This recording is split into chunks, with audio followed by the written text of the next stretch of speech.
भारतीय राज्यघटनेचे शिल्पकार भारतरत्न डॉक्टर बाबासाहेब आंबेडकर यांच्या महापरिनिर्वाण दिनानिमित्त पनवेल मतदारसंघाचे आमदार प्रशांत ठाकूर यांनी पनवेल शहरातील डॉक्टर बाबासाहेब आंबेडकर यांच्या पुतळ्याला पुष्पहार अर्पण करून अभिवादन केले। यावेळी भाजपचे उत्तर रायगड जिल्हाध्यक्ष अविनाश कोळी, सरचिटणीस ॲडव्होकेट प्रकाश बिनेदार, नितीन पाटील, पनवेल महापालिकेचे आयुक्त मंगेश चितळे, अनुसूचित जाती मोर्चाचे जिल्हाध्यक्ष जाद वुसू,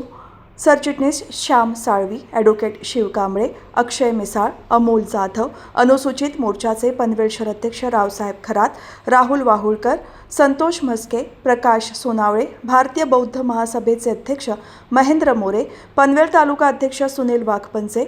कामगार नेते अनिल जाधव, अजय जाधव, भाजप नेते रमेश मुंडे, उपायुक्त कैलास गावडे, डॉक्टर वैभव विधाते, बाबासाहेब राजळे, रवी किरण घोडके, मुख्य लेखापरीक्षक निलेश नडावडे, शहर अभियंता संजय कटेकर, कार्यकारी अभियंता सुधीर साळुंखे, प्रभारी अधीक्षक रोशन माळी, भांडार विभाग प्रमुख प्रकाश गायकवाड, घनकचरा विभाग प्रमुख अनिल कोकरे यांच्यासह विविध विभागाचे विभाग प्रमुख, अधिकारी, कर्मचारी, माजी नगरसेवक, विविध संघटनांचे पदाधिकारी आणि नागरिक मोठ्या संख्येने उपस्थित होते। दरम्यान महापरिनिर्वाण दिनाच्या पार्श्वभूमीवर पनवेल महापालिकेच्या वतीने पुतळा परिसराची नुकतीच स्वच्छता करण्यात आली होती। तसेच मंडप घालून सुशोभीकरण करण्यात आले आहे। याबरोबरच पनवेल, खारघर, कामोठे या ठिकाणाहून दादरला चैत्यभूमीकडे जाणाऱ्या अनुयायांसाठी चहा, पाणी आणि बिस्किटे यांची सोय महापालिकेच्या वतीने करण्यात आली आहे। तर डॉक्टर बाबासाहेबांचा या देशासाठी त्यांचं असलेलं योगदान हे आपल्याला कोणाला विसरता येणार नाही। आज आपला देश जर प्रगतीच्या दिशेनं सर्वार्थानं वाटचाल करतोय तर त्याच्या पाठीमागं डॉक्टर बाबासाहेब आंबेडकरांनी या देशाला दिलेलं संविधान आहे आणि या संविधानाच्या आधारावरतीच हा देश की ज्याला 75 वर्ष आता पूर्ण होत आहेत त्या संविधानाच्या आधारावरती आपला देश आता पुढं चाललेला आहे। आपण डॉक्टर बाबासाहेब आंबेडकरांना या देशाचं कायदा मंत्री म्हणून पाहिलेलं आहे। या देशाच्या अर्थ खातं असेल, या देशाचं पाटबंधारा खातं असेल, या देशासाठी त्यांनी केलेली जी सेवा आहे त्या प्रत्येक सेवेच्या माध्यमातून डॉक्टर बाबासाहेब आंबेडकरांची दूरदृष्टी आणि या देशाच्या विषयीचं त्यांचं चिंतन याची आठवण करून देणार आहे। राज्याचे आपले मुख्यमंत्री माननीय देवेंद्र फडणवीस साहेब आणि त्याचबरोबर उपमुख्यमंत्री एकनाथ शिंदे साहेब, उपमुख्यमंत्री अजितदादा यांनी आज जेव्हा चैत्यभूमीवरती जाऊन बाबासाहेबांना अभिवादन केलं, ते अभिवादन करत असताना त्यांनी सांगितलं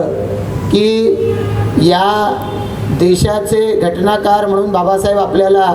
जितके माहीत आहेत तितकंच लंडनमध्ये बाबासाहेबच्या विद्यापीठामध्ये शिकले। त्या विद्यापीठामध्ये शिकत असताना त्यांनी जे प्रबंध लिहिले त्या प्रबंधाच्या माध्यमातून देखील आज जे वेगवेगळ्या पद्धतीचे संदर्भ निर्माण झालेले आहेत आणि त्या लंडनच्या त्या विद्यापीठामधली या ठिकाणी अध्यापक मंडळी सांगतात की आजही आम्हाला त्या विषयावरती जर कुठल्या पद्धतीचं मार्गदर्शन हवं असलं तर आम्ही बाबासाहेबांचे प्रबंध वाचतो। इतक्या पद्धतीनं दूरदर्शी असलेलं नेतृत्व हे बाबासाहेबांच्या रूपानं आपण सर्वांनी पाहिलं आहे आणि बाबासाहेबांच्या आपल्या समाजासाठी असलेलं योगदान हे तर कोणालाही विसरता येणार नाही। आणि बाबासाहेबांनी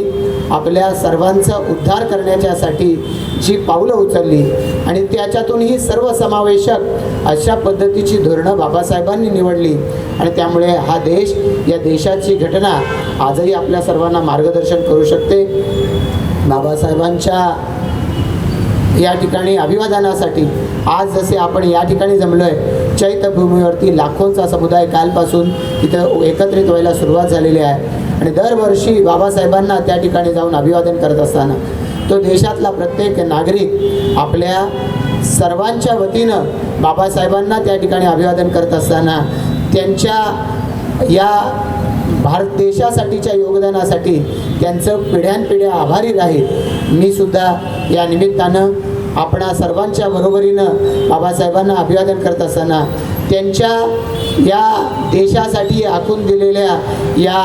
मार्गावरती आपण सर्वजण मार्गक्रमण करत राहूया, हीच खऱ्या अर्थानं बाबासाहेबांना या ठिकाणी श्रद्धांजली ठरू शकते।